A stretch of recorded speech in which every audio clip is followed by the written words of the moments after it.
Where did they go? A whole family doesn't just disappear. Sheriff Calder's voice cracked as he slammed his fist on the table, eyes scanning the empty living room of the Whitmore house, coffee mugs still warm, breakfast half eaten, a radio still playing softly in the background. The year was 1962, and not a single member of the Whitmore family had shown up for school, work, or church. 8 people, gone, without a trace. The townsfolk in Elmridge were rattled. Whispers spread like wildfire, cults, kidnappings, aliens. But the scariest part wasn't the speculation, it was the silence. No forced entry, no ransom notes, just silence. The police tore the house apart, dogs sniffed the woods, rivers were dredged. Nothing. Not even footprints leaving the property. By week's end, the town put up missing posters, offered rewards, and even brought in psychics. The youngest Whitmore, 4-year-old Clara, had just started preschool. Her drawing of a man with no face was found taped to the fridge. People started locking doors. Curtains stayed drawn. A shadow fell over Elmridge that never left. As years turned into decades, the Whitmores became local legend, a haunting tale told around campfires and high school dare nights. The house was boarded up. Kids said you could still hear crying from inside, but time, as it always does, buried pain in dust and cobwebs. Until one phone call, 32 years later, cracked everything wide open. It was 1994 when Olivia Stern, a real estate agent, was hired to sell the old Whitmore property. The bank wanted it off the books. Olivia, new in town and unaware of the dark history, brought a contractor to inspect the basement. The moment they opened the rotted floorboards, the smell hit them. Sour, metallic, ancient. 6 feet down, under the old stone foundation, lay a sealed concrete box. Olivia screamed. Police were called. The excavation lasted 2 days. Inside that box were the skeletal remains of 6 of the 8 Whitmores, adults and children tangled in what looked like a desperate final embrace. But that wasn't the end.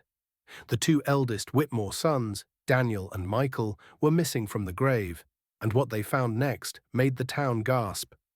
Inside the walls of the house, hidden behind a false panel in the attic, investigators discovered journals, photos, and cassette tapes. Daniel's handwriting. "He made us do it. We couldn't stop him." Not after what he did to Dad.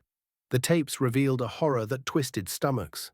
Daniel and Michael had uncovered years of abuse from their father. The journals detailed how their mother tried to leave, but was always dragged back by threats and shame. In one recording, a trembling voice, Daniel's, said, "We thought killing him would free us. We didn't mean for it to go this far." The truth was unbearable. On the night of June 9, 1962, Daniel and Michael had confronted their father. A fight broke out. He was killed. But when their mother discovered what happened, she refused to let them go to the police. "We will protect this family, even in death," she wrote. That same night, the mother poisoned the family dinner. She believed death was better than disgrace. Only Daniel and Michael survived, sent to fetch supplies, unknowingly spared. When they returned, the house was quiet. They buried their family in the basement, sealed the box, and vanished. For 32 years, they lived under new names. Daniel became a trucker in Oregon. Michael ran a bait shop in Idaho. Both never married, both never spoke of the past. But guilt, it doesn't rest, it festers. It was Daniel who broke. In 1994, dying of liver failure, he sent that anonymous tip that led Olivia to the basement. His final tape ended with sobs. "We were just kids. We didn't know what monsters looked like until we saw them in ourselves." The town held a funeral for the 6. Thousands came, even those who hadn't been born when the Whitmores vanished. Michael was found months later, living alone in a cabin. He confessed everything. He served time, but not much.